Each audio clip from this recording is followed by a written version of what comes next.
c'est incomparable. Mais le pot à pot était juste malade. Comme, c'est là que tu réalises que c'est le tien, genre. Comme si c'était un speed dating continuel. Tu t'adaptes tout le temps à une nouvelle personnalité, à une nouvelle personne. Je voulais pas paraître comme le méchant, le gars strict. Non, fais qu'est-ce que tu veux, je veux que tu m'aimes. La vie de couple, je pourrais dire qu'il faut être beaucoup plus intentionnel. On peut se perdre vraiment facilement. Papa, papi, daddy. Peu importe leur nom, aujourd'hui à Audience, c'est Parole aux darons. Témoignage de pères de différents horizons. Pour beaucoup de gars, l'expérience commence des mois avant la naissance. Des fois, dans une pièce pas trop éclairée, seul avec la mère de leur futur enfant et un professionnel de la santé. C'est au moment où est-ce que j'ai entendu le premier battement de cœur. Et j'ai pleuré. Ça, c'est Hervé, 37 ans, père de 2 enfants.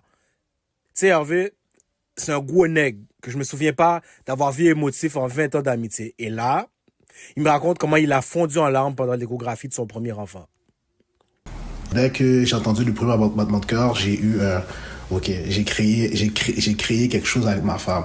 C'était quelque chose de wow. Pour Kenny, un papa dans la trentaine, c'était un peu la même chose. Quand c'était réel pour moi, c'est quand j'ai entendu les battements du cœur pour la première fois.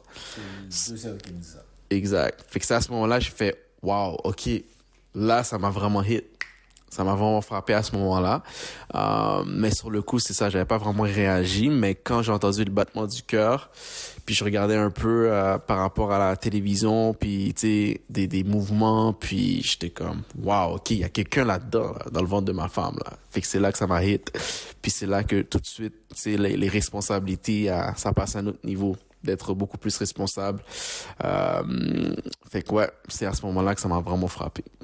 Après l'émotion des premiers battements de cœur, il y a tout le reste de la grossesse. Le soutien qu'on donne à la mère, les cours prénataux, préparation à l'arrivée du bébé, puis un jour, c'est l'accouchement. Un moment qui ne manque pas d'émotion. Parlez-en à Jonathan, jeune père dans la trentaine.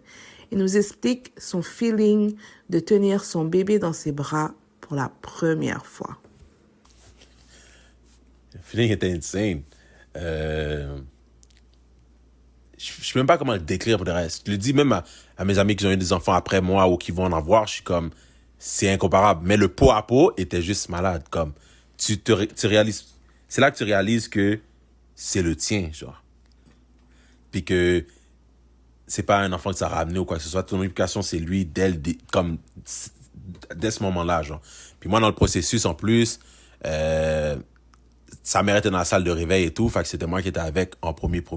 Fait que, il a pas pleuré, il a rien. Puis c'est pas comme si j'aurais été pris au dépourvu, mais c'est juste que comme t'étais comme, OK, mais c'est ta responsabilité. No matter what happen, c'est ta responsabilité. Fait que, à vrai dire, là, c'est ton monde, là, à ce moment-là.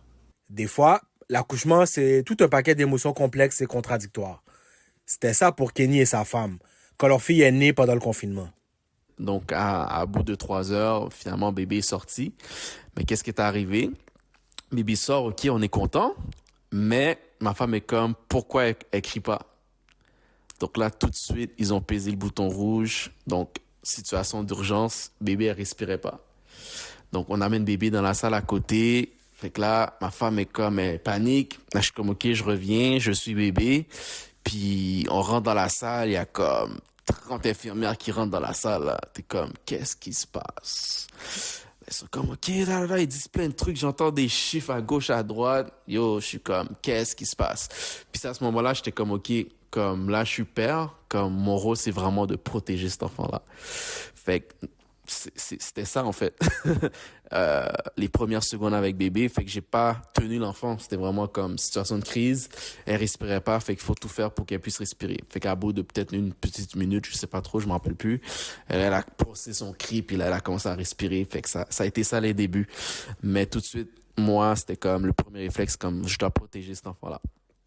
Premier réflexe. Après, une fois qu'elle a commencé à respirer, donc là, on a fait le pot à pot, justement, avec maman et tout. Puis là, par la suite, ben, justement, à cause de cet incident-là, on l'a amenée dans une autre salle. Pendant 3 heures, elle était sur observation. Puis, à ce moment-là, moi, j'étais avec elle, toute seule avec elle durant ces 3 heures-là. Ma femme elle était toute seule dans sa chambre. Pourquoi? Parce que, bon, tous les protocoles de COVID et tout, mais également, ça l'a pris peut-être 2 heures pour la coudre, là. Fait que moi, j'étais toute seule avec bébé. Fait que, vraiment, encore une fois, le sentiment de protéger. Fait que quand les médecins venaient, ils la touchaient, je suis comme, OK, qu'est-ce que tu fais? Pourquoi tu fais ça? Oh, ouais. OK, good. Pourquoi elle réagit comme ça? Pourquoi elle pleure? Tu sais, fait que c'était particulier.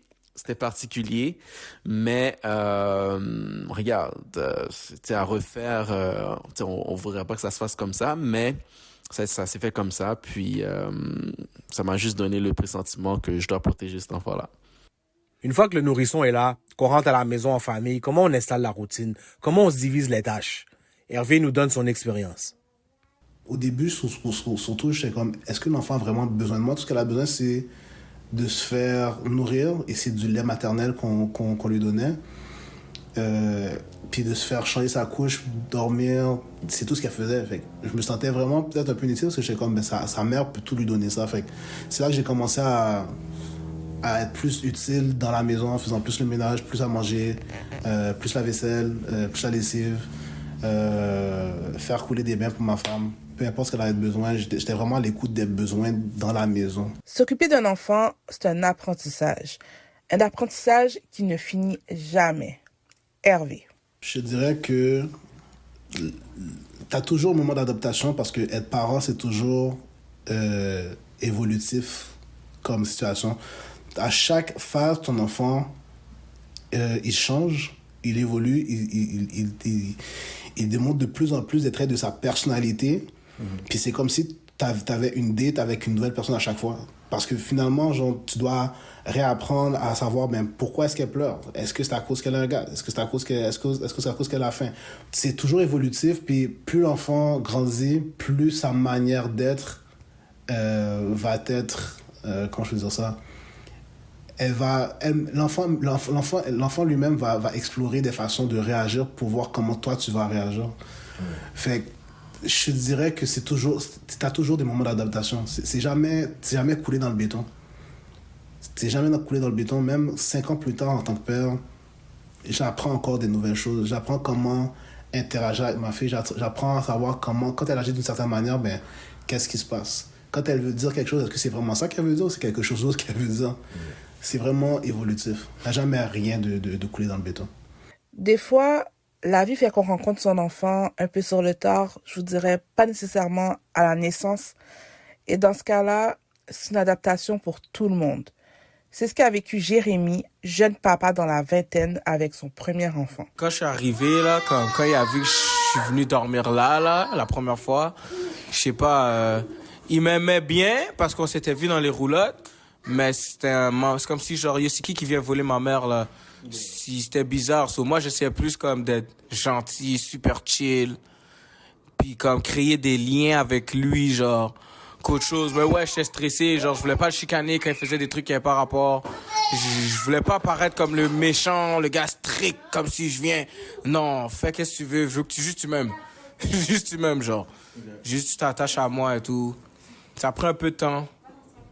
C'est pas moi qui pouvais l'endormir, c'est sa mère. Il me laissait le prendre, mais à un moment donné, s'il veut descendre, il veut sa mère. C'est comme, il se posait beaucoup de questions. Il était pas habitué, là.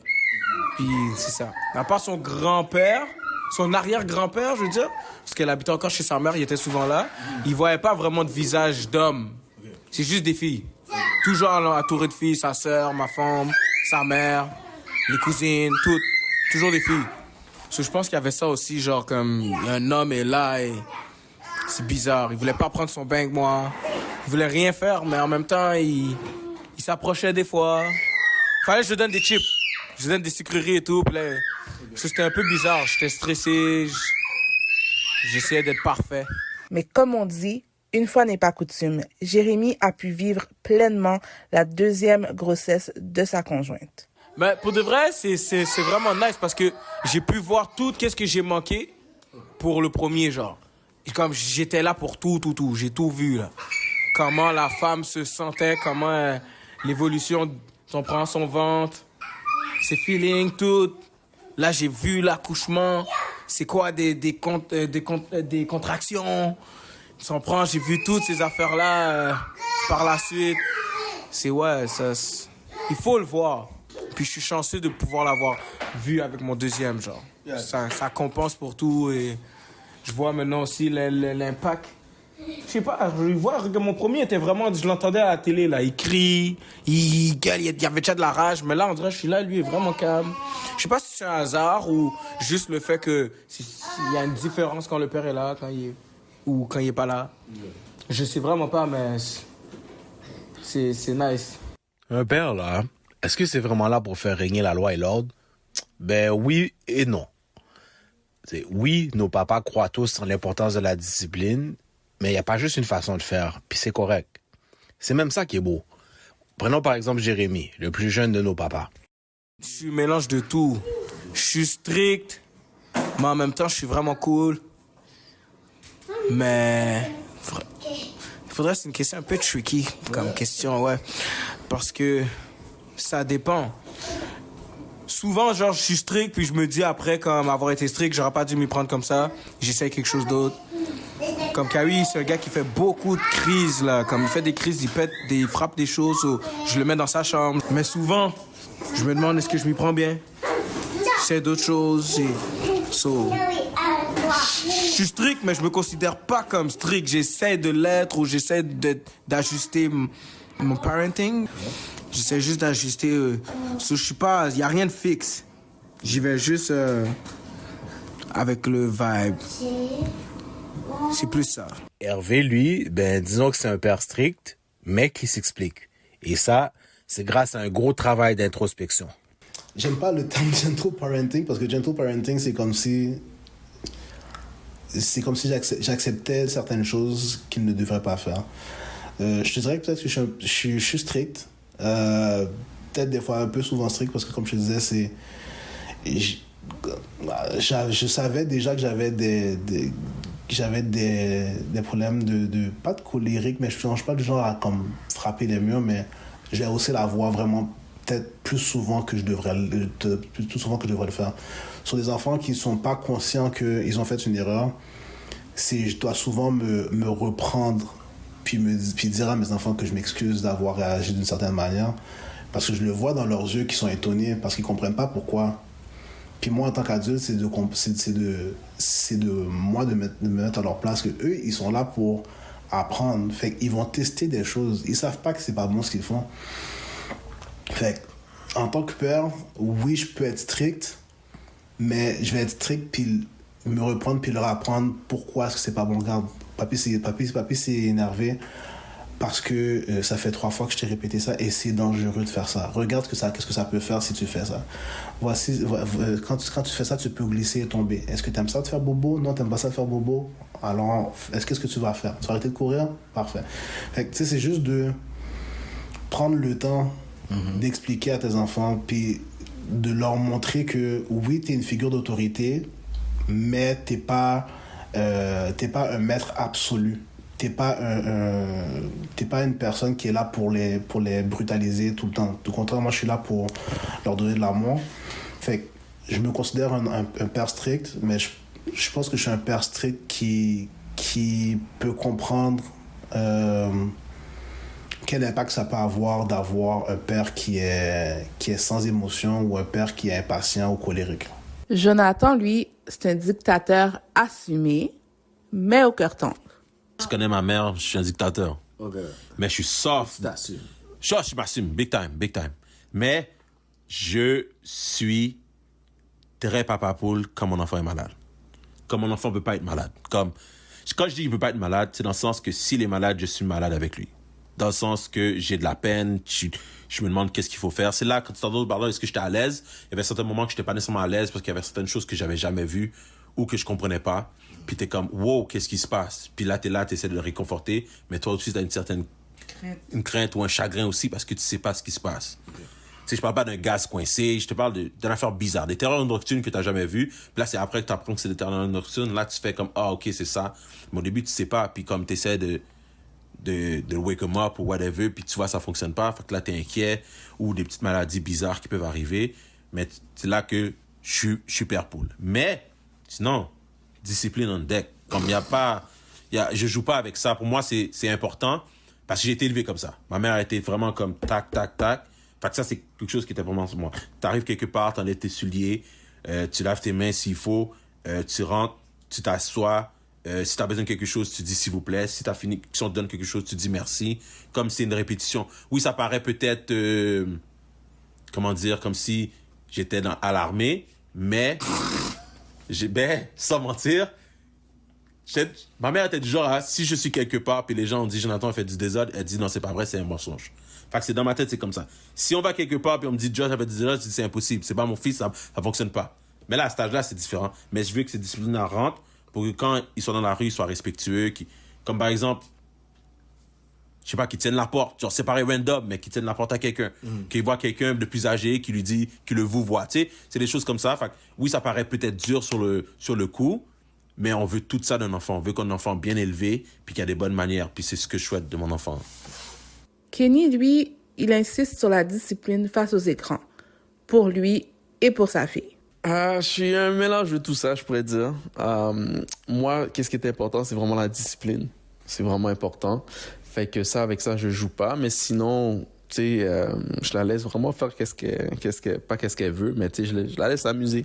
Je la laisse découvrir. Hein. Tu sais, je mets pas vraiment de restrictions, mais tu sais, ça mettons, OK, on joue une heure. Tu sais, j'essaie beaucoup d'inculquer la discipline parce que je pense que dans la vie, c'est extrêmement important.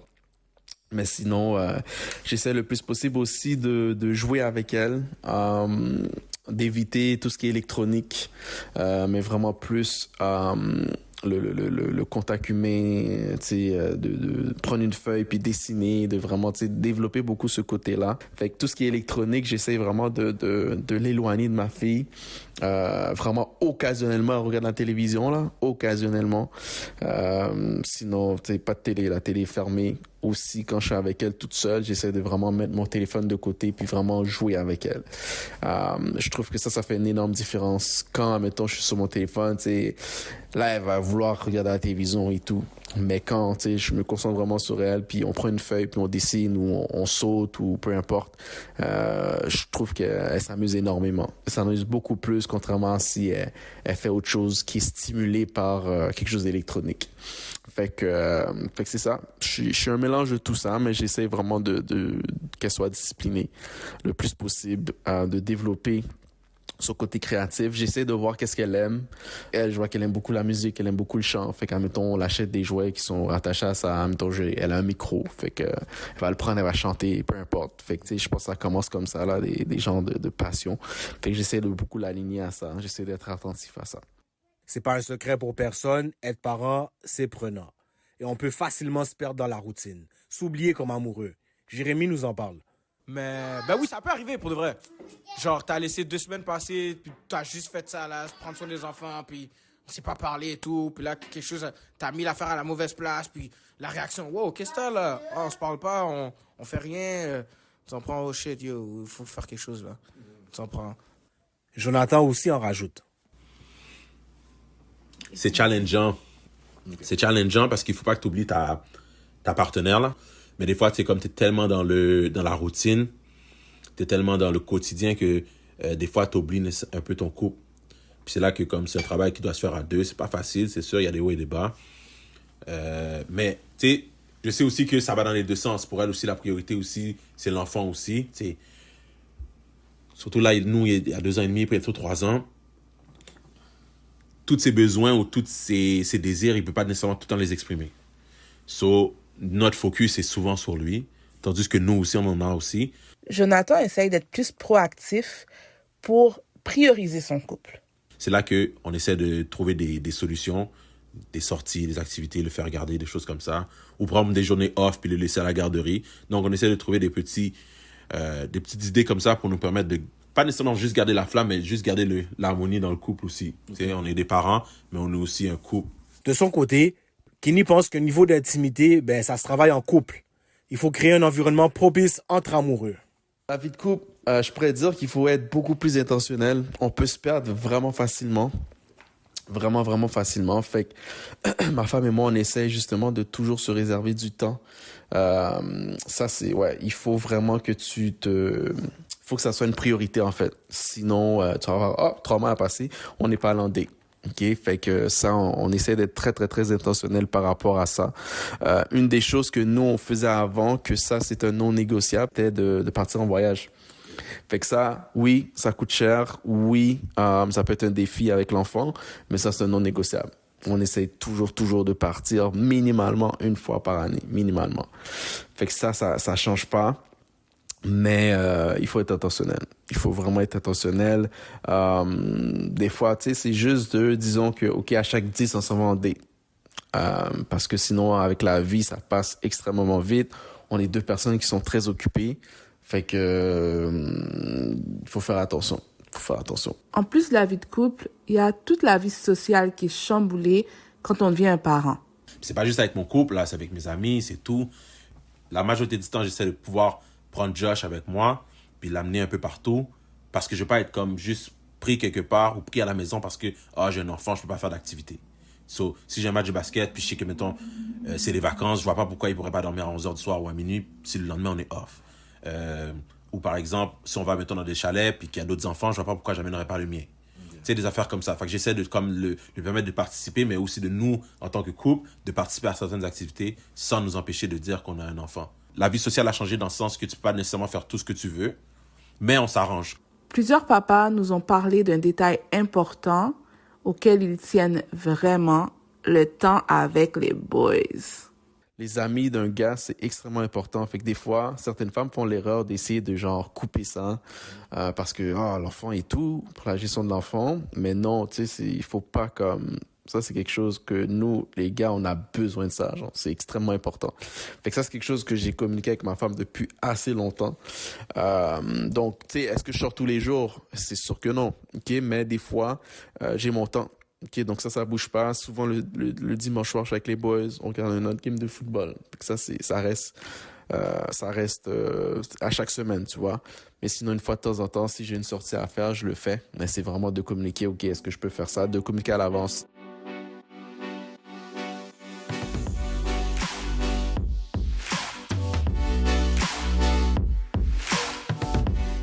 Peu importe le papa, Audience a pu remarquer qu'ils ont tous des points en commun dans leur parcours vers la paternité. Que ce soit la naissance, le retour à la maison ou l'adaptation au quotidien, ou encore pour préserver un couple sain, tous les efforts sont appréciés. Est-ce que le papa qu'on devient est défini par le papa qu'on a eu? Réponse dans le prochain épisode d'Audience. Vous venez d'écouter Audience, écrit et réalisé par Christina Dabel et Ralph Benessanon.